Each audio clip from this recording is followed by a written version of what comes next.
दोपहर का समय। कृषक सोनेलाल घर में मन ही मन खेतों में खड़ी गन्ने की फसल के ब्यात एवं बढ़वार के बारे में सोचते हुए डायरी में अपने घर गृहस्थी की जरूरतों पर होने वाले खर्च की योजना बना रहा है।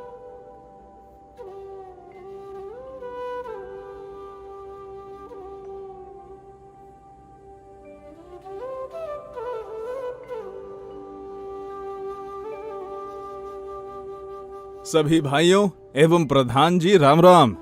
राम राम सोनेलाल भाई, बही खाता में क्या कर रहे हो? सोनेलाल भाई, लगता है बड़ी लंबी प्लानिंग हो रही है। इस बार सोनेलाल ने नई गन्ना की प्रजाति को 15023, कोलक 14201 को 0118 बोई है, जिसमें कोई भी रोग इनके गन्ने के खेतों में दिखाई नहीं दे रहा है। और तो और इसकी ब्यांत एवं बढ़वार भी काफी अधिक है।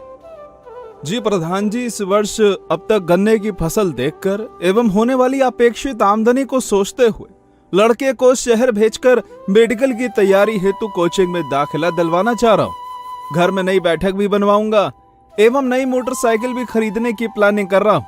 बस इन्हीं सब खर्चों की योजना बना रहा हूँ। सोनेलाल, बात तो अच्छी है, परंतु अभी गन्ने की फसल के अति महत्वपूर्ण कार्य गन्ने में मिट्टी चढ़ाई तो होना बाकी ही है।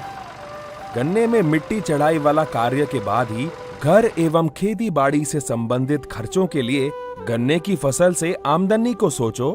याद है या भूल गए? विगत वर्ष सितंबर में सारा का सारा गन्ना गिर व सूख गया था। वह चूहे गिदड़ जगह जगह खा गए थे। मेरी मानो गन्ने की फसल में मिट्टी चढ़ाई का कार्य मध्य जून से ट्रैक्टर चलित यंत्र रिजर अथवा मजदूर लगाकर गन्ने की जड़ों के पास 8 से 9 इंच मिट्टी चढ़ाना शुरू कर दो और जुलाई तक सभी खेतों में मिट्टी चढ़ाई वाला कार्य खत्म कर लो। इस समय आसानी से मजदूर मिलने से गन्ने का ये कार्य भी पूर्ण हो जाएगा। मेरे गन्ने में मिट्टी चढ़ाई का कार्य शुरू हो चुका है। हाँ प्रधान जी, मिल के गन्ना अधिकारी भी गन्ने में मिट्टी चढ़ाने की बातें मीटिंग में बता रहे थे। साथ ही साथ हमारे मोबाइल पर भी चीनी मिल से मैसेज आया है।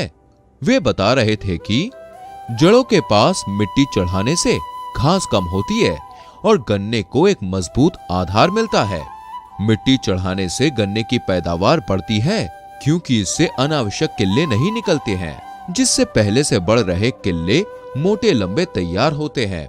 मिट्टी चढ़ाने का कार्य बरसात से पहले खत्म हो जाता है, जिससे बरसात का पानी मिट्टी चढ़ाने के कारण बनी नाली में इकट्ठा हो जाता है।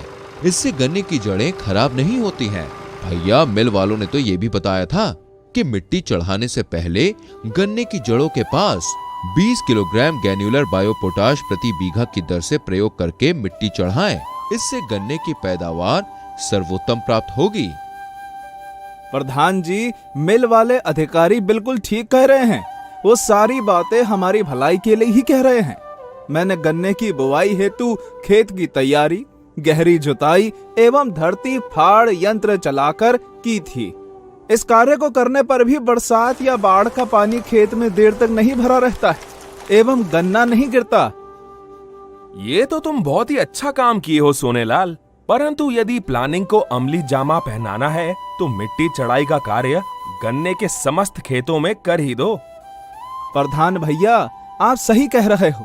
मैं कोई रिस्क नहीं लूंगा और अपनी इस वर्ष की प्लानिंग हर हाल में पूर्ण करने हेतु कल से ही अपने सारे गन्ने के खेतों में मिट्टी चढ़ाना शुरू कर देता हूँ और जुलाई माह तक पूर्ण भी कर दूंगा, ताकि हमारे गन्ने की फसल तेज हवा एवं पानी भरने पर भी ना गिरे एवं पैदावार भी भरपूर मिले।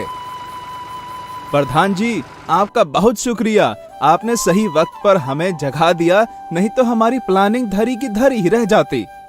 एक बात और सोनेलाल, मिट्टी चढ़ाई किए हुए गन्ने के खेतों में पेड़ी प्रबंधन कार्य RMD मशीन से अच्छा होता है। वह पेड़ी की पैदावार पौधे गन्ने की तरह ही मिलती है।